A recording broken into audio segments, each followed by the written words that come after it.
আসসালামু আলাইকুম বন্ধুরা, তোমরা সবাই কেমন আছো? আশা করি ভালো আছো। আমিও তোমাদের দোয়া এবং আল্লাহ তাআলার অশেষ কৃপায় অনেকটাই ভালো আছি। তো দেখো আমি হাতে কি নিয়েছি, একটা বড় সাইজের পেঁয়াজ নিয়েছি। তো আমি পেঁয়াজটার কুচি কুচি করে কেটে নিয়েছি এবং কয়েকটা কাঁচামরিচও কেটে নিয়েছি। তো আমি সেখান থেকে অল্প একটু পেঁয়াজ আর কাঁচামরিচ নিয়ে আমি একটা ডিম ভেজে নিয়েছি। তো ভাজা ডিম, পেঁয়াজ মরিচ দিয়ে ডিম ভাজা আসলে খেতে খুবই ভালো লাগে। তো আমার মেয়েকে খেতে দিয়েছি ডিমটা। তো এখানে দেখো আমি কাঁচা মরিচ আর কাঁচা পেঁয়াজ আমি ভেজে আলু সিদ্ধ দিয়েছি। আলু দিয়ে এগুলো ভর্তা করব। তোমাদের কার কার এরকম ভর্তা খেতে আসলে পছন্দ হয় তো কমেন্ট করে জানিও। তোমরা যদি ফেসবুক থেকে দেখে থাকো তাহলে আমাকে লাইক, কমেন্ট এবং শেয়ার করে দিও। আর যদি তোমরা ফেসবুক থেকে ইউটিউব থেকে দেখে থাকো তাহলে আমাকে প্লিজ সাবস্ক্রাইব করে দিও।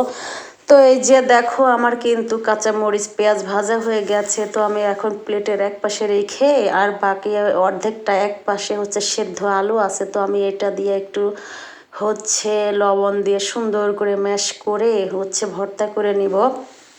তো এরকম যদি পেঁয়াজ মরিচ ভেজে ভর্তা করা হয় তাহলে একটু অন্যরকম যে টেস্ট আসে, ভালোই লাগে খেতে। কাঁচা পেঁয়াজ মরিচের যে একরকম টেস্ট, আর কাঁচা মরিচ পেঁয়াজ ভেজে ভর্তা করলে আর একরকম টেস্ট লাগে। আবার শুকনো মরিচ যদি ভেজে পেঁয়াজ দিই, কাঁচা পেঁয়াজ দিয়ে সরিষার তেল দিয়ে ভর্তা করলে সেটাও কিন্তু আর একরকম টেস্ট।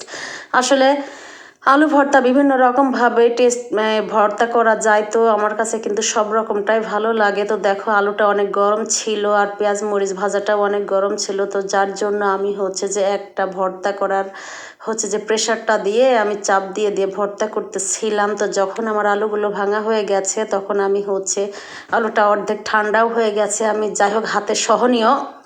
তো এ পর্যায়ে আমি হাত দিয়ে সুন্দর করে ভর্তা করে নিচ্ছি। তো এই ভর্তাটা কিন্তু বেশ কিছুক্ষণ থাকে। কাঁচা মরিচ পেঁয়াজ দিয়ে ভর্তা করলে আসলে বেশিক্ষণ কিন্তু থাকে না। আর এই ভর্তাটা কিন্তু বেশ 2-3 ঘন্টা সুন্দর থাকবে, নষ্ট হবে না। তো আমি এখন ভর্তা করে রাখছি। এই ভর্তাটা দিয়েই আজকে ভাত খাবো। রোজা থেকে আসলে তরি তরকারি দিয়ে সবজি দিয়ে খেতে ইচ্ছা করে না। তো শুধু আজকে এই ভর্তাটা দিয়েই ভাত খাবো। তো তোমরা কে কেমন ভর্তা দিয়ে ভাত খেতে পছন্দ করো? আসলে সেহরিতে না তরকারি দিয়ে আর যে সবজি বা মাছের ঝোল ভুনা যেটাই বলো না কেন, মাংস যাই হোক খেতে ইচ্ছা করে না।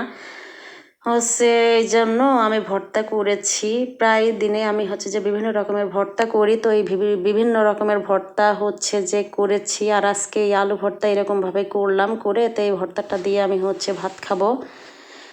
তো আমার 3টা আলুর ভর্তা করেছিলাম, এখানে বেশ বড় হয়েছে। তো এতখানি ভর্তা কিন্তু আমি একলা খাবো না, আমি এবং আমার বাচ্চারা সবাই মিলে এই ভর্তাটা খাবো। তো তোমরা সবাই ভালো থাকো। আল্লাহ হাফেজ।